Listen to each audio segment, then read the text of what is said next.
And now, it's the Post Show with Pops and Kooky. A discussion about what you just heard on Limit Break Radio and Final Encounter Cast.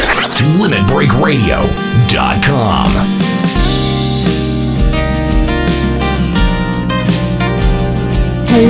Hello. Welcome to the Post Show with Kooky and Cock Rings. That's right. That is Cock Rings you are reading on the title. That's my life now. This is who I am. And no, Lloyd, I am not reviewing Cock Rings. That's a totally different segment on my other channel. You'll see it one day. Anyway. Time with Kooky. What? I said Lewd Time with Kooky, your other stream. Oh my gosh. Anyway, so this is the Post Show with Kooky and Cock Rings. Unfortunately, Pops has a different work schedule, so he could not make it in today. He was here last week with Cock Rings as well, which you can also listen to. His joints. Right. Well, you can listen to our show at patreon.com/LimitBreakRadio, only for $1. That's it, just $1. You can listen to all the post shows and all the behind-the-scenes green room videos. So yeah, how's it going, Cock Rings? Do you want to explain? Oh my god. Alright, so apparently when we were drafting up what this show was going to be for LBR, Cock Rings. Apparently Robbie decided to put in my name, but instead of it being what it should have been, which would have been Skuro, came out as Cock Rings. So now, that's my life now. Isn't that amazing how the phone even knows that Skuro is Cock Rings? I love it.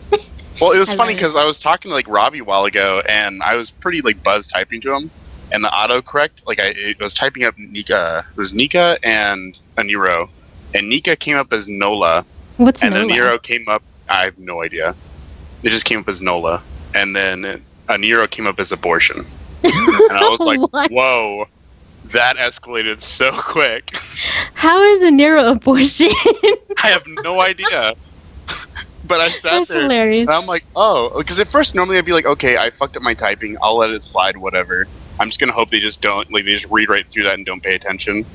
But it was when I put down abortion, I was all like, should probably explain that one. That one kind of done. That's totally legit. But I really like Skuro as Cock Rings. That's the best ever. Yes. What's your favorite brand of cock rings, Skuro? No, I don't know.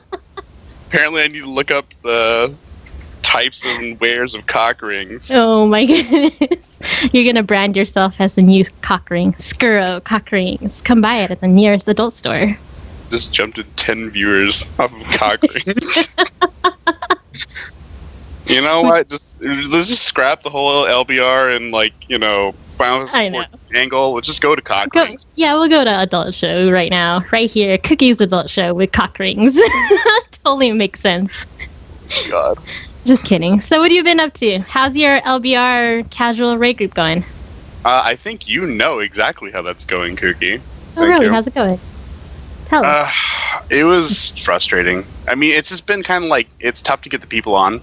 And I was kind of hoping that with how many people we have, in the community in general, it'd be easy to just kind of fill and plug in people. But it just gets kind of tough to coordinate everybody. And then with the low motivation going on right now, it's been kind of a bitch. Wait, is it just bad because there's no people? Or is it just bad because nobody's not there on time? Okay, so just a little kind of to preface this, we were trying to get Kooky here cleared for Thornton EX. Which we got it. Yeah, we got it. So 3 hours before, I'm like, hey guys, I'm looking at doing a party during this and this time. And I had at least 5 people chime oh, that sounds awesome. I'll be there, blah, blah. Or, oh, I can't make it because I got to go to bed. I got work in the morning. Okay, no problem. Cool.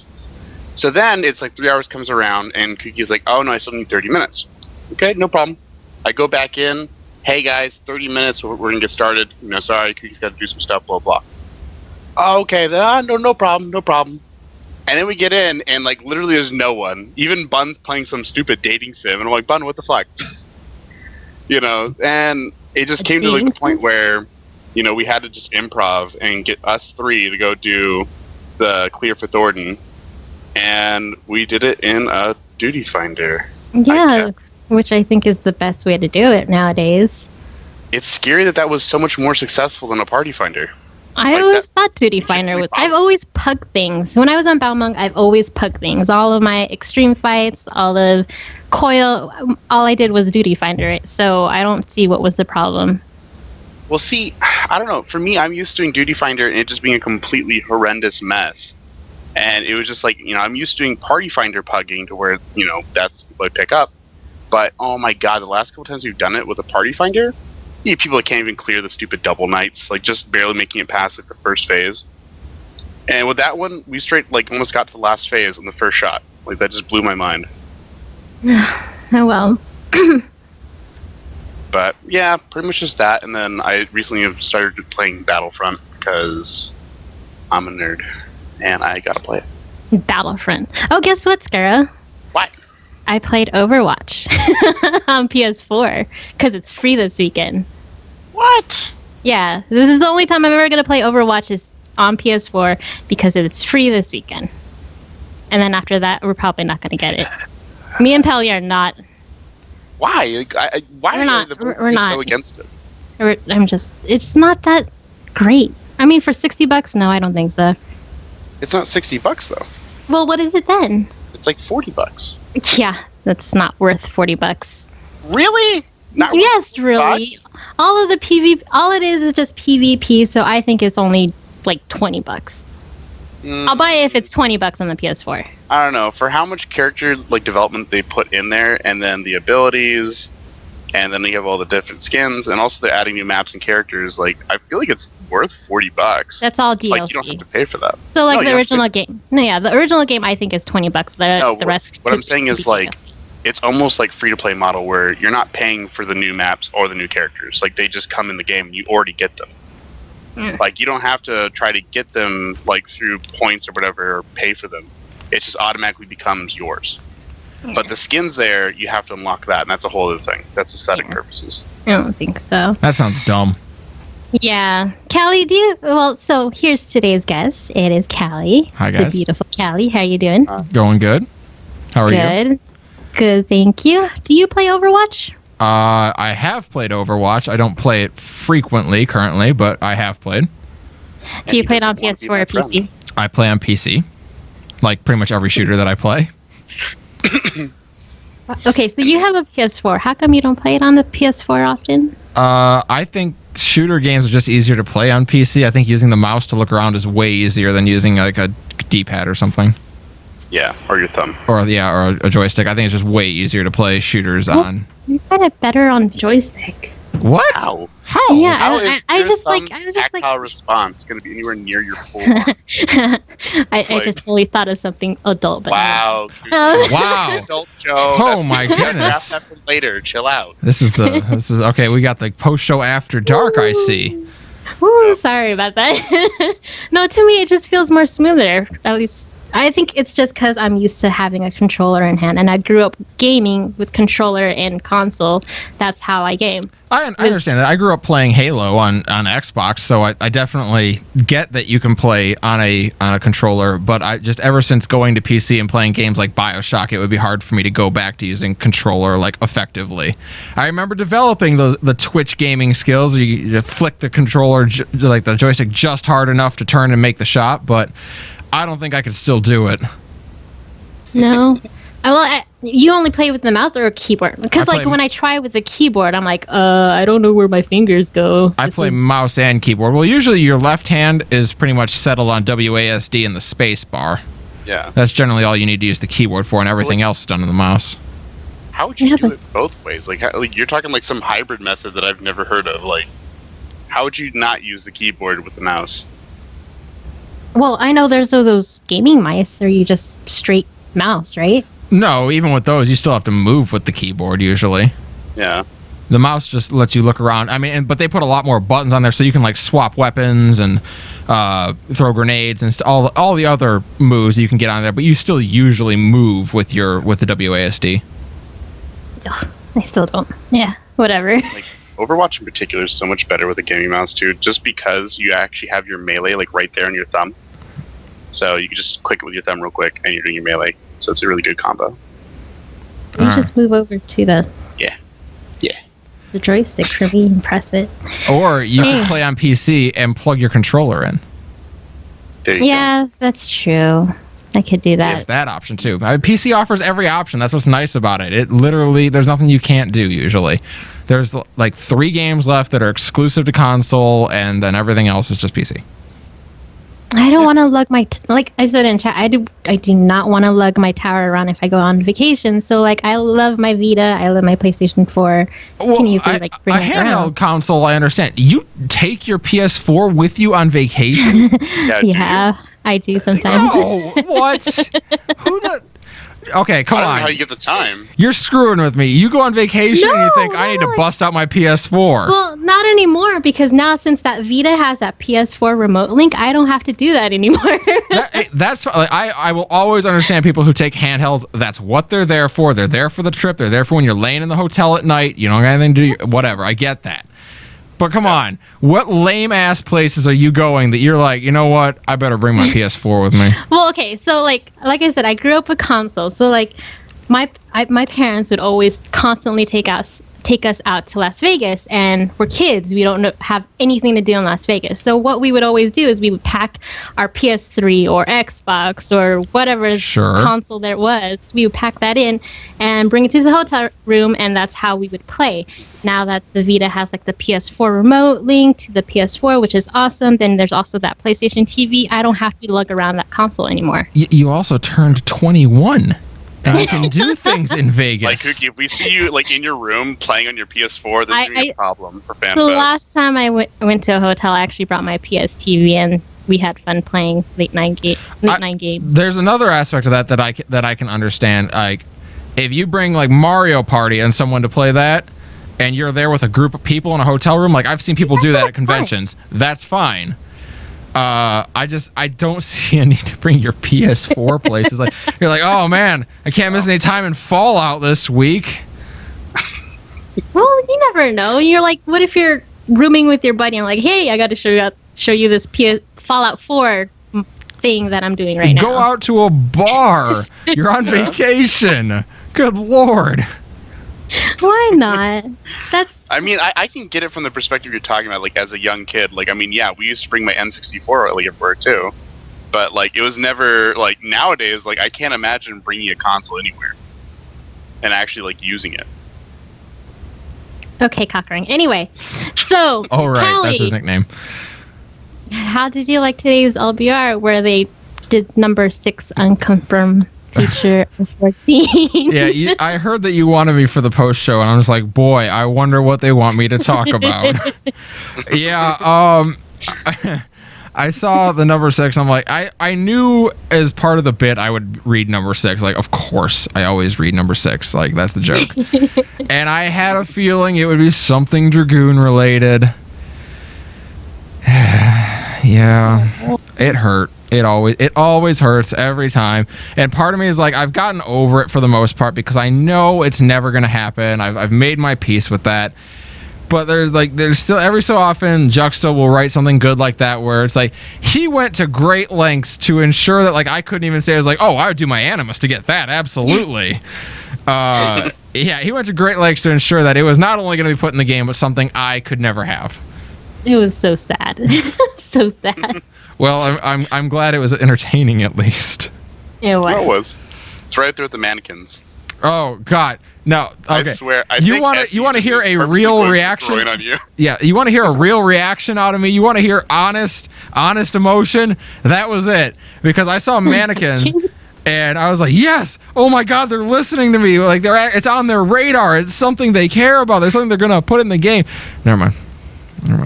I've been asking for mannequins forever. It was such a cool it was a cool thing to have in 11 because other MMOs didn't have that. You didn't have a mannequin that you could pose in your house and have it hey, it's a gear that it's not really worth wearing for you anymore, but it looks badass. That's true. I don't know how that's something that didn't make it into the launch version of 14, but it didn't. And that they like, I'm glad they're putting aquariums in the game. Don't get me wrong, because aquariums are also badass. But if it was between mannequins and aquariums, I want to know what fuck made that call, because they fucked it up. What kind of fish are you gonna have on your aquarium? Mannequin fish. What's a mannequin? They're gonna wear my armor. I'm gonna throw pieces of armor in the. I'm gonna throw my armor in the fish tank and show it off. Oh, This is what could have been, SE. Don't care. I'll laugh as it rusts. Whatever. Just seems like everything's shitting on Callie this week. Well, why should this week be any different?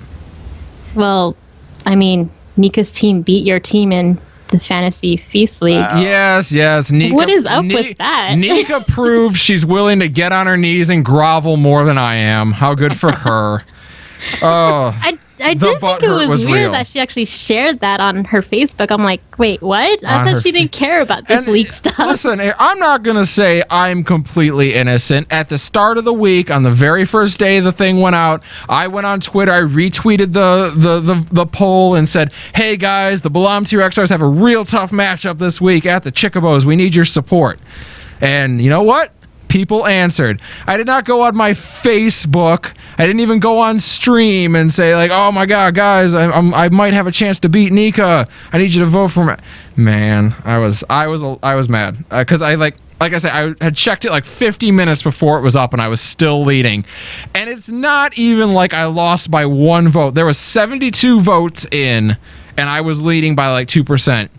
And then this morning, there's 80 votes, and I lost by 8%. So Holy she got 8 people to vote for her.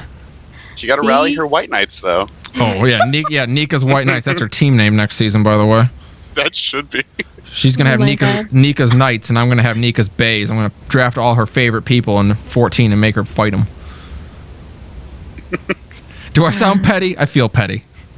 Like a little bit of shade getting thrown around. Just a little bit. A little bit. Definitely. There are some very cool things coming for the Final Fantasy Feast League next season, though. It is going to be very different come next year. You're already planning next season? Oh, of course I'm already planning next season. I don't just sit around and think of these things at last minute. No. Let me tell you. I can tell you one big thing that's coming to the league next season. It's going to change everything. What? Cock rings? Get out.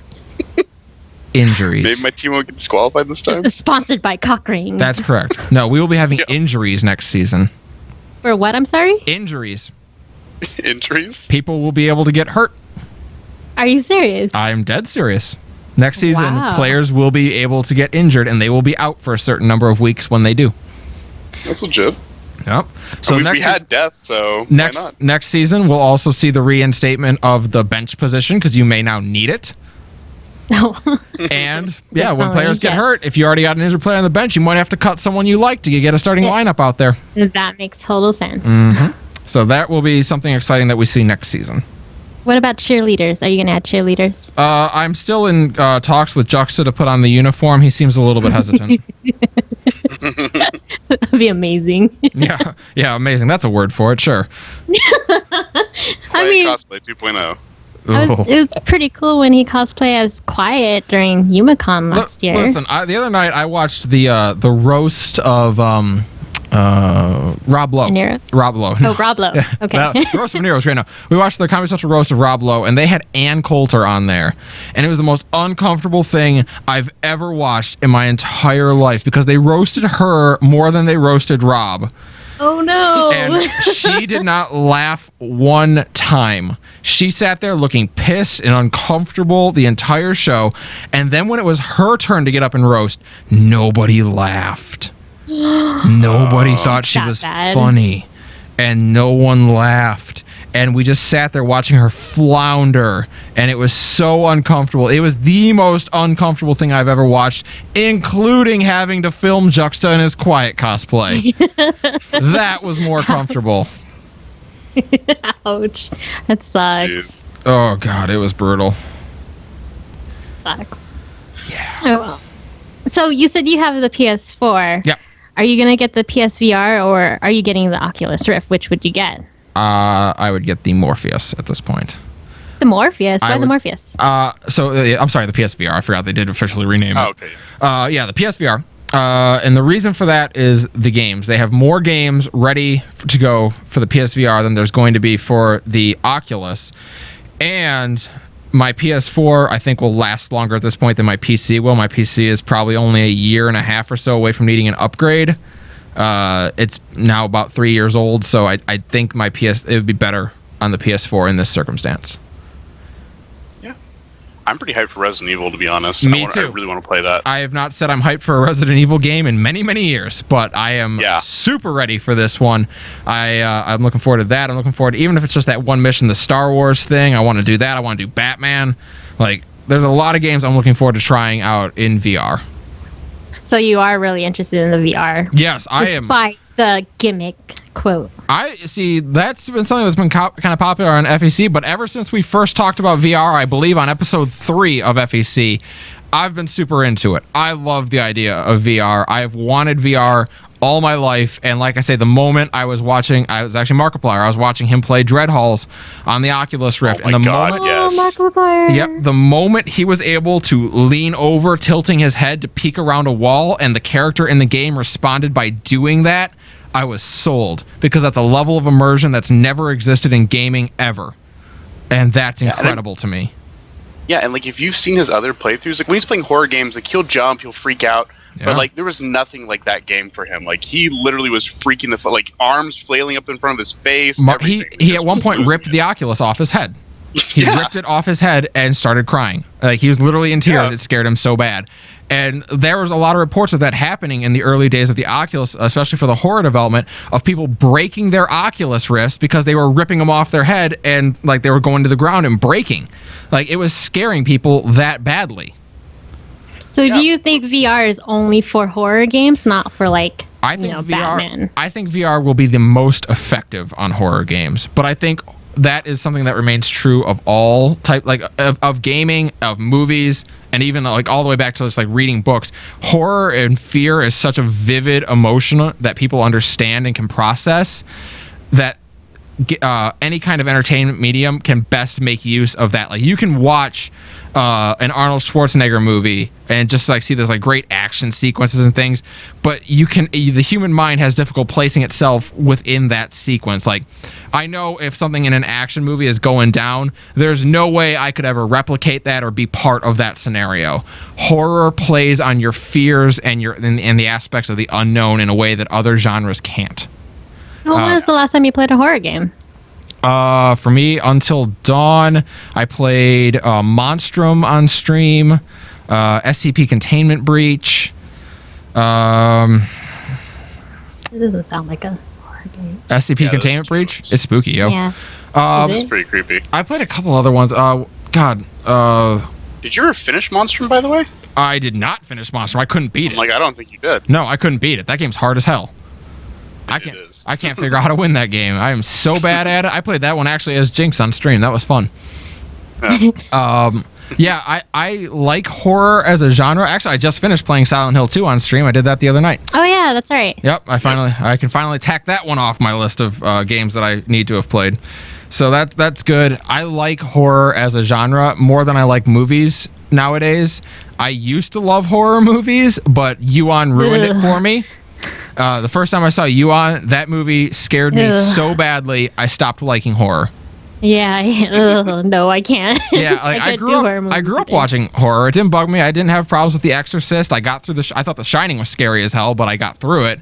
Yuan, by the end of that movie, I wouldn't watch horror anymore. That movie scared me so badly. It's so freaky. Now, so are you? I was only now am I starting to get back into horror. I'm actually getting ready for Halloween this year.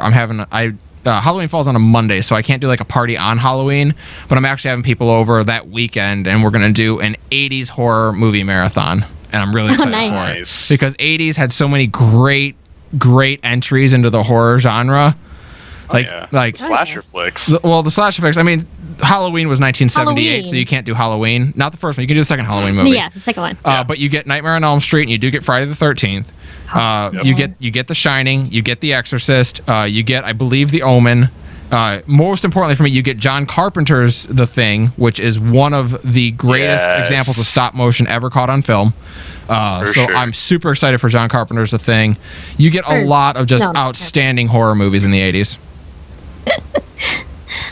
Nice. That sounds like so much fun. Too bad I can't fly out there. I would love to like stream that somehow, but there's no good way to stream something like that. No. You're just at that point, you're just streaming movies, and Twitch gets pissed. But no, like I saw someone using one, like a method for it, but it's not through Twitch. It'd be like through a different program. Oh, okay. Yeah, I just, it's not something I could do. It's something I'd like to do someday. I want to do more movie reviews because as much as I love video games, movies are actually more my passion. I love cinema. I think it's just a wonderful, it is like the quintessential art, in my opinion. And I would love to do more talk about movies. As much as I love video games, I mean, like watching you do your breakdowns, like I actually want to see more of those. Like when you were talking about Suicide Squad. Yeah, like more of that kind of like just sitting down, breaking down movies. Like I love that shit. And Suicide Squad, we did that. We wanted that to be very raw. Actually, like as we were walking out of Suicide Squad, that was it took that kind of movie to give us the impetus to start doing that because we were so angry walking out of Suicide Squad, like a movie that we both wanted to like so badly. And that's not common for me. I don't go into a lot of movies expecting to like them anymore.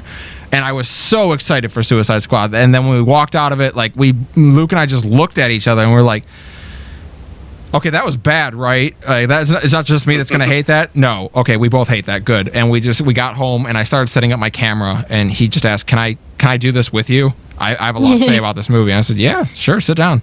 We are going to do more breakdowns. And I kind of like the format of doing it. Like most people who do reviews, they do it very scripted. They take 2 days after they see the movie to figure out what they want to say, write out their script and do it. I kind of liked just that raw in the moment. We were like, when we started filming, we had been in the theater 30 minutes beforehand. Like that's how quickly it was.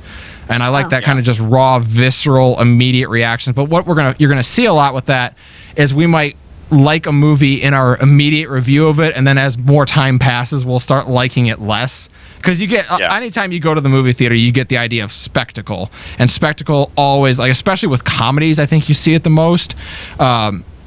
People laughing at things in the theater drives you to laugh. That's why it's harder to watch comedies by yourself. Other people laughing makes you feel like it's okay to laugh. So that's why, like, you'll see a lot of movies where you'll come out, you're like, oh, that was good, I laughed. Like Ghostbusters 3 is a really good example. I laughed through most of that, but if I went back and watched it now, I'm pretty sure I would think, like, I don't know that I would laugh at all the jokes that I laughed at earlier, being that I'm not in the theater as part of the moment. Now, that said, I liked Ghostbusters 3 overall, so I don't know how my opinion of that will change as time passes. But I like the idea of doing those raw reaction videos where you're just fresh out and it's you don't have time to think about what you want to say. It's just, this is what I saw and this is what I'm going to say about it.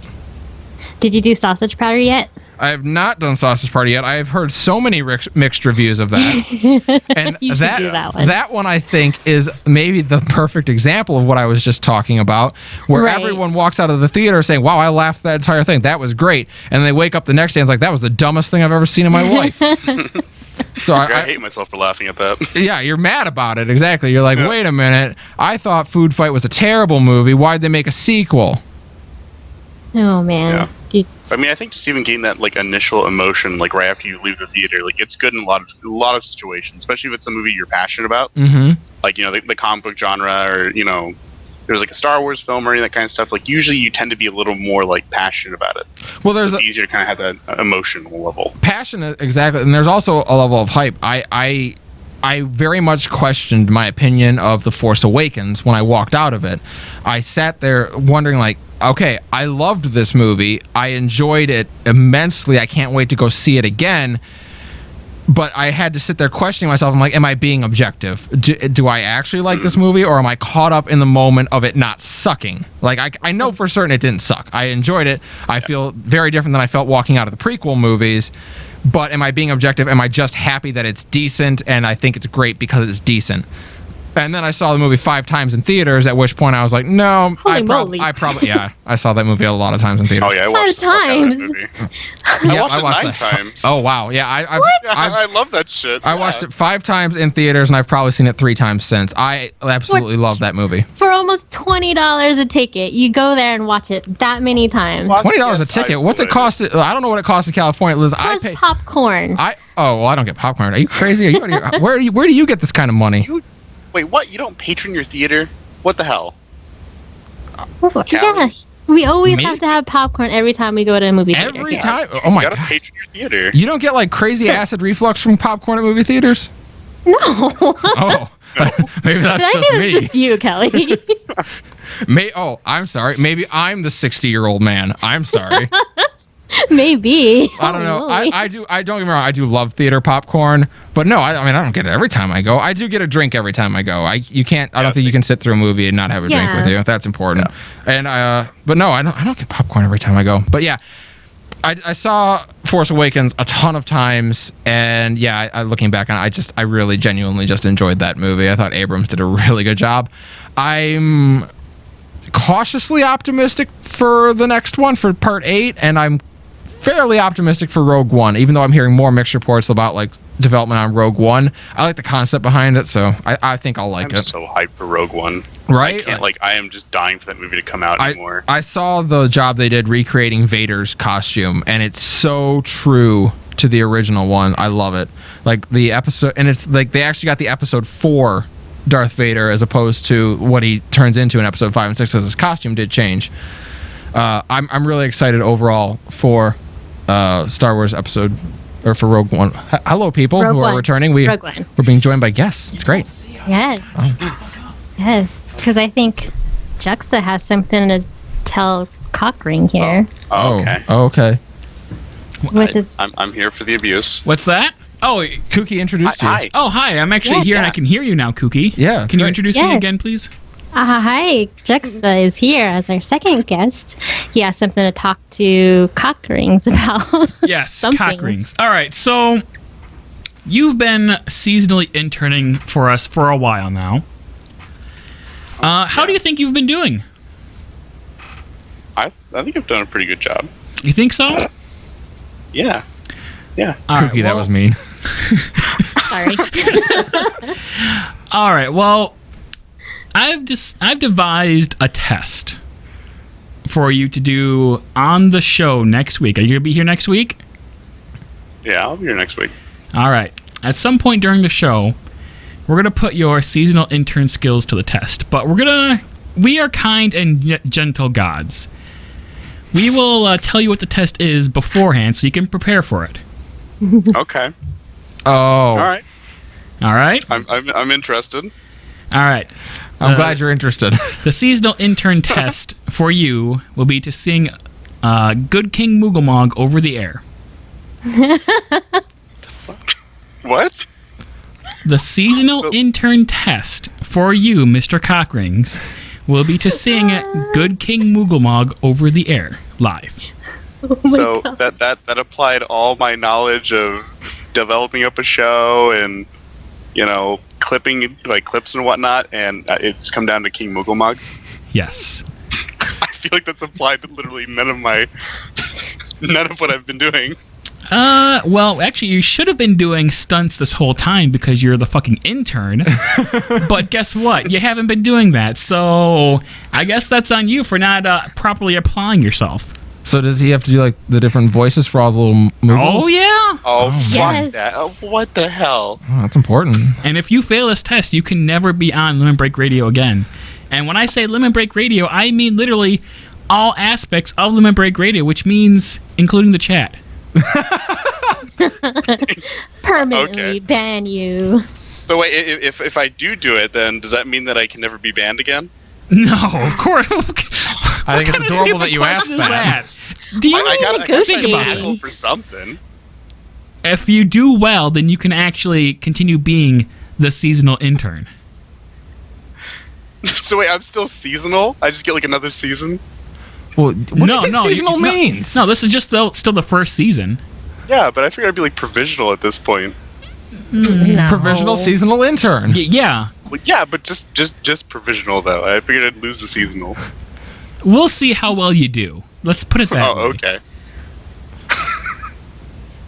Fuck, now I'm trying to think of that damn song. Notch. Well, no. See, this is why we're giving you it in advance, so you can practice when you're, firing pleas at your wine shop. So yeah, don't let anyone say that we're completely unreasonable. Yes, like I said, we are kind and gentle gods.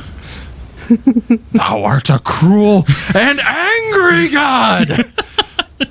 Why is it I always feel like I already have like that feeling this is a trap, just like when fucking Kyle tried to get me to say that shit about like Jar Jar Binks. Oh no, we promise you this will be recorded and played over the air. Yeah, Like this is not a trap. This is absolutely what's going to happen. About it now, I guess. That's why it's going to be live. Live. God. Well, Looking forward to okay. this. I guess Cockring's on board for this. Woohoo! All right, good. Stay tuned, everyone, for next week. LBR, cock rings, and mocking. Cockring and the Moogle King. It'll be great. It'll be great. Yeah, it'll be something. Don't know. I'll be terrible.